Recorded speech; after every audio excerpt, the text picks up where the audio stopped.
And then if you do standing on your one leg, your hip have 2 inches over your toes. That means you're right on your leg, right? So you cannot stay here, right? So how that things happen? Okay, watch me, okay? So that's how that things happen.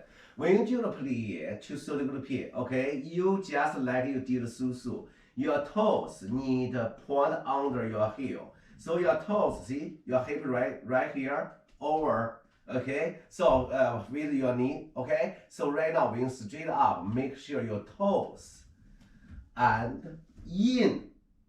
Yes, see your toes, 2 inches in. Your hip not move, you're right on your leg.